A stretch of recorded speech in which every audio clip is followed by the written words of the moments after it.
ng tanga? Bilib nga kami sa'yo eh. Napagsama mo sila.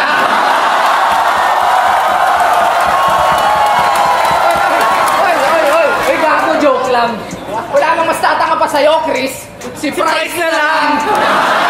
Vuelta Balintang 4, isang event na masabi kong puro solid na lineup ang mga nakapalob dito. At idagdag mo na rin na dito rin naganap ang second round ng Dos por Dos Tournament 2017 na kinakabilangan ng ating mga inihidulong Battle MC. Siyempre dito rin naganap ang second round ng Isabay 2017 kung saan mga solid na Battle MC ang mga kaharap dito. Tulad na lang ng Tapatang Mot at Apex na masabi kong solid yung kada round ng isa't isa. Parehong malakas at pareho ding gutom sa battle. At siyempre hindi mawawala ang mga komedyante na magbibigay buhay sa video natin sa araw nito. Kaya naman sa video nito ay sabay-sabay natin panoorin ang mga nakakaaliw at mga nakakatawang linya na naganap sa event nito. Welcome back ulit sa ating munting channel. For today's video ay papanoorin natin ang Vuelta Balintang 4 Best Funny Lines. At paalala ko lang muna, mga clips na inyong mapapanood sa araw nito ay ayon lang sa abot ng aking nakayanan, at kung mayroon man akong hindi nisama ay mas mabuti pa sa mismong YouTube channel kayo ng flip top manood para sulit ang inyong panonood. So simulan na natin. Let's go!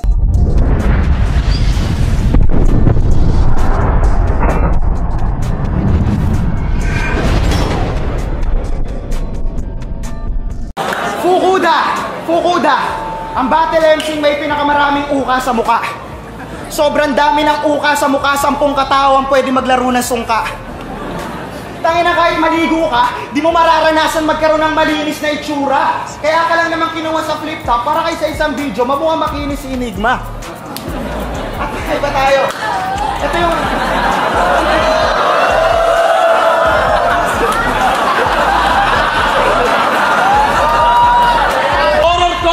Pero mga banat pang katatawanan, isa buhay finalist, parang di naman. Ang magkaroon ng titulo, wala kang karapatan. Puro ka, atay, puso, dugo, bituka. Ba't di ka magtayo ng ihawan?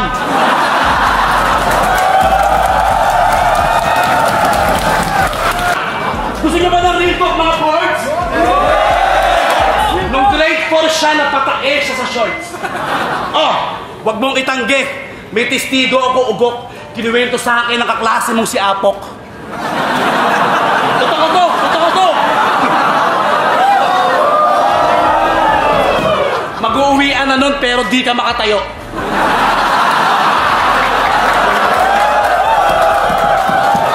Mag-uuwian na nun pero di ka makatayo. Kasi sa mga hita mo may gumuguhit. Hindi naman bawal yung ganyan, na parang paninigarilyo sa daan, lahat naman pwede sa hip-hop. Kaso isipin mo naman sa lahat ng Battle MC, ikaw lang ang laging naka-pen shop.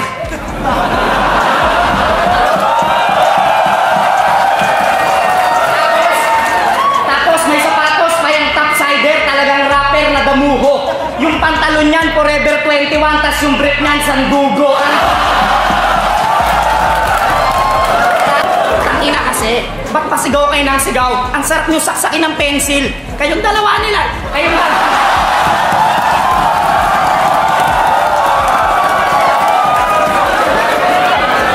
Yo. Tapos, kung makasigaw pa sa laban, kala mo talaga super gangsta na siya.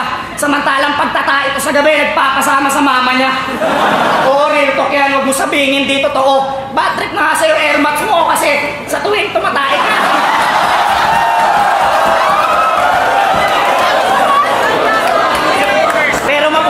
Nico, putang ina! Pero mapunta tayo kay Nico!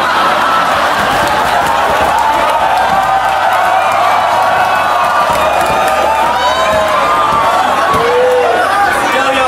Hindi, hinay-hinay na lang. Pero mapunta tayo kay Nico.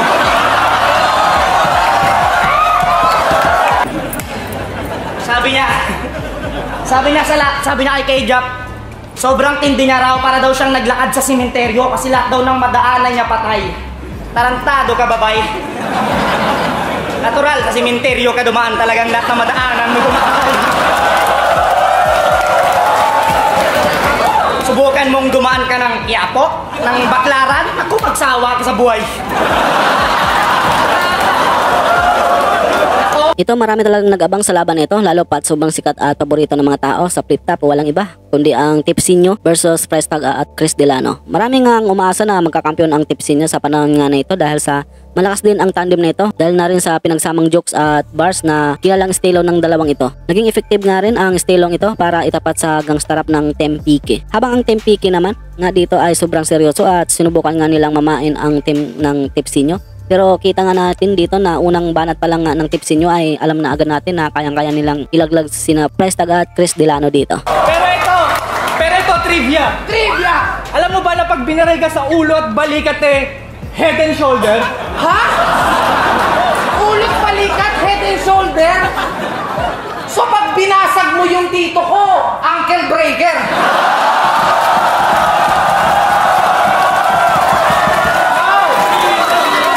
Yo! Kasi sabi niya kay Aklas, Saan ka lang hiram ng bayag para harapin ako? sabi niya kay Abra, Paano ka nagkaroon ng sapat na bayag para labanan ako?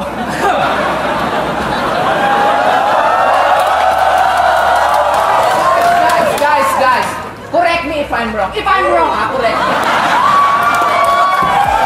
Kasi sa pagkakaalam ko, pag mga gangster ang hinahanap ay gulo. Ewan ko sa gagong to, bakit bayag yung gusto. Kasi itong si KD, dinibdib mo naman ata masyado. Hindi yung Kevin Durant gago. Kim Domingo.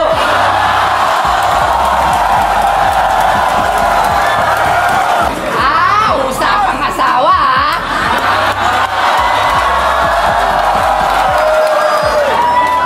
Usapang asawa, ganon? Gago, sa sobrang pangit ng asawa mo, kahit si Badang magdadalawang isip naman yakin yun. Wag na masyadong pa-bad guy. Tangina, napakasama. Lahat na yata ng masama, gagawin nila magmukha lang masama. Alam nyo ba na masama yun? Hindi na nga kayo totoo sa sarili nyo kahit di kayo sumang-ayon. Kasi bakit naman kayo magpapakatotoo? Wala namang masama doon. Huwag mo sanang masamain yun. Huwag mo sanang masamain yun. Alam mo, mabuti pa, magpakabuti ka. Mas makakabuti yun. Buti nga pinakitaan namin kayo ng kabutihan kahit alam namin di nyo pagbubutihan ngayon. Pero mas mabuti na yun kesa naman dito. Nirip lang, tito. Buti nga sa'yo. Sunod naman ang pinakakwela at nakakatawang battle sa pagitan ni Damsa, Flick G at Dilim Sibil. Sa di pa nga nakakilala kila Sibil at Dilim, pareho silang kagrupo ni na Flick G at Damsa. Hindi sila gaanong nakilala sa flip top dahil sa kaunti nga lang ang battle nila na solo dito at sa panahon nga na battle sila ay di pa gaanong malakas sa mga tao ang flip top. Habang sina Flick G at Damsa naman ay litaw naman ang kulit sa battle at talagang bagay na bagay din ang chemistry ng dalawang ito. Pinaghalo din nila yung bars, jokes at flow. Isa nga din si Flick G sa masabi kong solid din pag mag-deliver ng jokes na talaga namang matatawa ka lalo sa expression din ng mukha nito. Sabi ni Flick G kay Damsa, Chang cheriking kangkang kungkung tigidig kalbo. Sabi naman ni Damsa ay Flick G, tipitipitong, tipitipitong, tipitipitong, tipitipitong.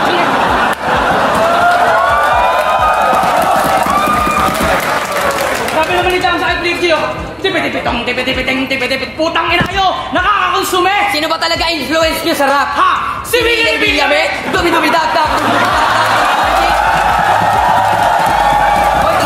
Day 1 pa lang, kalkulado na namin tong laban para na lang kaming nagpapaikot ng trumpo. Dahil ito, literal na galamay ko. Habang ito, dating kanang kamay ko, kaya si Bill! Kamusta? Pukin ang ina yung ubo mo, nagmumulti na!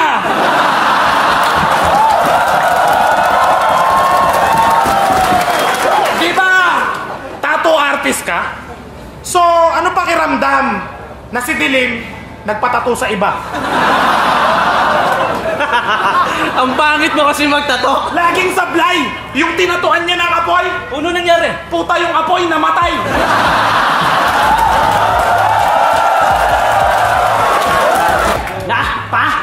Rami na sumubok na gayahin ng estilo dala namin malamang kay kayo rin. Kayo rin? Pag wala sa instrumento palakpak ng mga tao, mga gagot o pumipiyok na rin. Ginawa kong bububong, pati tatatatatangin, abakuha, pati ratatatata. Kung paano ko binibigay sa salita? Kaya para sa'yo, utang ina mo, kasali ka rin. Utang ina mo. Mga di na sa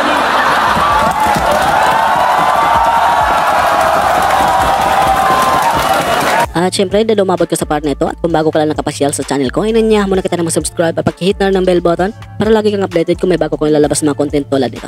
At papalo at like na rin natin Facebook page, nag-upload ako ng mga content about sa hip-hop at flip-top. Maraming salamat at magpatuloy tayo. Huwag mong ganyanin yan. Big time yan. Yung pera niyan, wagas. May pwesto kasi sila sa Uber. Uber? Uber Pass. At ito naman, Grab. Grabe umupo. Kaya di makapag-record to sa Republican eh. Nababadtrip yung arranger. Bakit? Paano? Kada 2 rhymes, nagne-nebulizer.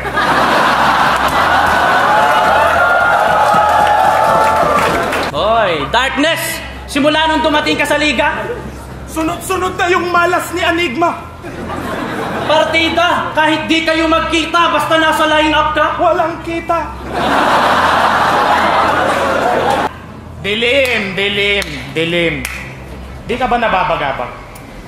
Sa lahat ng tao, ikaw lang ang di pwedeng magpaliwanag.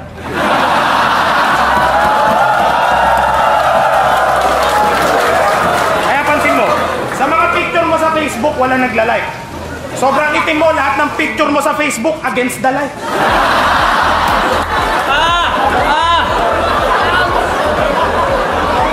Kaya naman pala. Ikaw naman pala dahilan, hayop na to. Kada ikiklik ko yung picture, kala ko namamatay yung cellphone ko. Tinignan ko rin yung photo album nila. Teka, tinignan ko rin yung photo album nila that day. Sobrang itim nyo, yung family picture nyo mukhang x-ray. Oo, sumali ako sa grupo mo kasi gusto kong matuto kung paano tumira ng matindi. Pero walang yato eh. Wala nang ginawa kundi magpabili na magpabili. Tsaka si leader na pa na yung utos.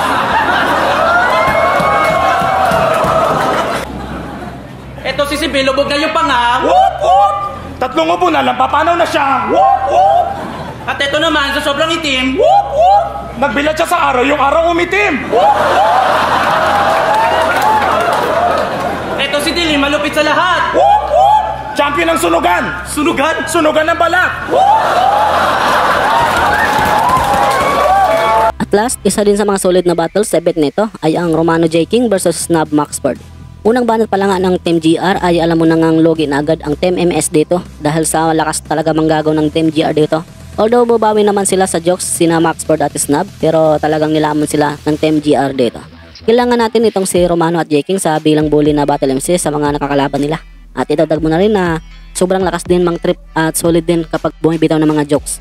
Lalong-lalo na si J. King na may kaparehong ang estilo kay Sinyo. Kaya masabi kong isa din ang Team GR sa malakas na tandem sa mga panahon na ito.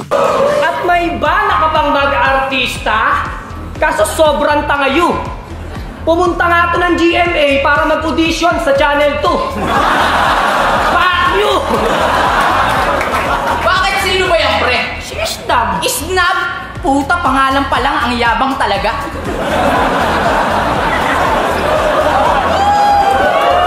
Yo, sa mga kapatid po nating Muslim dyan sa Marawi, mag-iingat po kayo. Dinig ko, hinain nyo, hiling ko, sana matigil na po ang gulo. Sa mga terorista dyan sa Marawi, eto na lang po hostage nyo. Pag in-hostage ka, isnabin mo. Sige natin.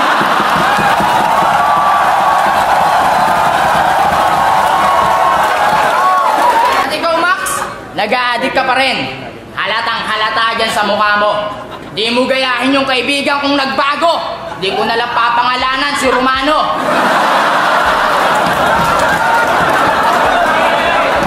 Kaya Mr. Chewy Choco, pinili mo ba talagang katandem si Choco Mucho?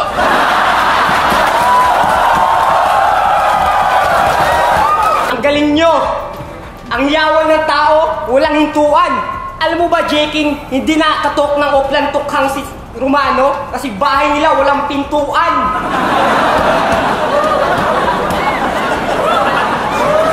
Yo! Di ba una mong kakampi si G-Spot? Pangalawa si Cool Kid. Pangatlo si Malupit. Pang-apat na beses ka nang nagpapalit. Hayaan mo, laglag na naman kayo sa tournament. Kaya next year sa DPD, magpapalit ka na naman ulit. Bakit ba kasi papalit-palit ka nakakampi, ha? Nakakaloko ka, bro? Bobo na nga yung tatlo mong unang pinalit, tapos mas bobo pa to. Oh, siya bro. Kaya pala laging nababaunan. Ebidensya na yan. Hindi lang kayo naglaban. Pati sila ng asawa mo nagtirahan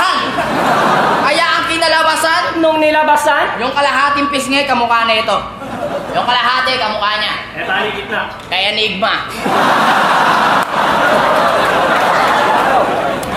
Pero wag ka! Kasi mga sikat pala yan na gangster sa Davao. Oh, ang pangalan ng OG nila. OG Pacquiao. Eto. At ikaw, paano ka ba naging rapper? Eh wala kang jokes, wala kang bars, wala kang multis, wala kang flow, wala kang forma, wala kang pera, wala kang itsura. Lahat ng maganda. Sabi ni Isnab nung battle nila, pasalamat ka Max Ford at hindi ako nakachinelas. Dahil kung nagkataon, buburahin kita sa mapa ng Pilipinas. Yun ang bars. Nung tayo na chinelas, napunta sa mapa ng Pilipinas. Akong gago. Hanggang dito na lang guys ang aking video sa araw nito. Maraming salamat sa inyong panonood at sana ay nag-enjoy kayo. Marami pong salamat sa mga solid supporters natin dyan na walang sawang sumuporta sa channel ko. Marami pa ako ilalabas mga content about sa hip-hop at flip-top kaya pagkabang-bang na lang po. At syempre don't forget to like this video para man mapakita ng YouTube sa iba pang manonood. At syempre napakalaking tulong na yan para sa aming mga content creator. Maraming salamat at hanggang sa muli. Peace out.